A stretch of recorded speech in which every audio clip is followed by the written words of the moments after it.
I'm Big Ox Baker, called 5 times in 5 years the meanest man in wrestling. I had 37 stitches put in my face, head.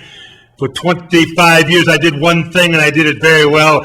I love to hurt people, and anybody can kick somebody standing up, but it takes a great man like Ox Baker to wait on their hands and knees and kick them right in the face. I really, really enjoyed myself. A great honor to see the fans that had remembered you back so far away. You know, I quit wrestling in '89. You got fans here that I used to come and see me back in the '70s and '80s, and it's just great to see and to meet these young men and women, and it's a real great honor.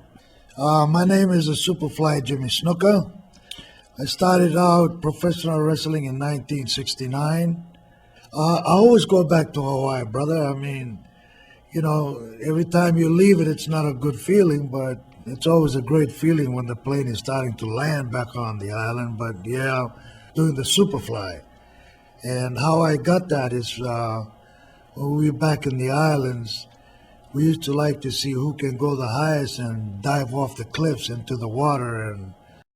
And my name is Dory Funk. I wrestled from 1969 through 1973 as the NWA World Heavyweight Champion. So my reputation in professional wrestling came through as a scientific wrestler. My brother has been involved in so many chain matches and death matches and fights and brawls that his reputation became as a hardcore wrestler. Probably everybody knows already what my name is just by listening to me talk. But for those that don't know, I'm Ole Anderson. And I was asked what my signature move was in wrestling. And I told the guy, I said, well, we didn't have really any signature move as such, but we did one thing better than anybody else in the wrestling business. And of course, people say, well, what was that? I said, we wrestled. Hey, this is Bobby the Brain Heenan. I started out as Pretty Boy Bobby Heenan in 1965 in Indianapolis for a lousy promotion that wouldn't pay any money. But you had to get a start someplace. And now I'm the Brain, and I'm unemployed. So how much money are you making now? But no, I've been in the business since I was 17, carrying the ring, carrying jackets, selling coke, selling programs. Then I got into managing, then I wrestled, then I managed, then I wrestled. And now I'm sitting here in a room with a man I don't know, telling him my whole life story, and he's got me tied up with duct tape. But no, it's been a great 40 years. There's been good times and bad times, and there always will be.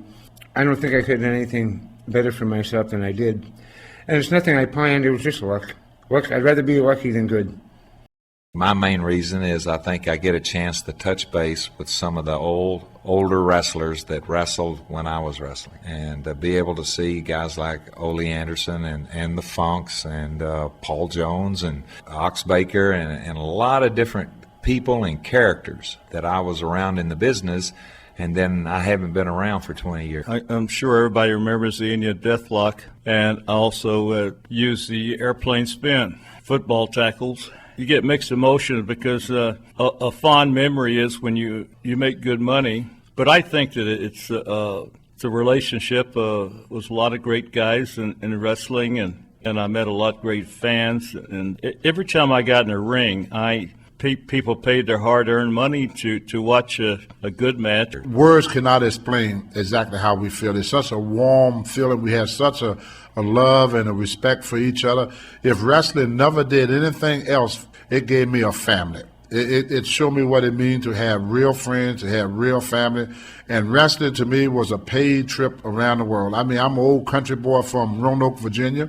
This is Barry Von Raska, master of the claw. Fan Fest was a great time for all the fans and all the wrestlers.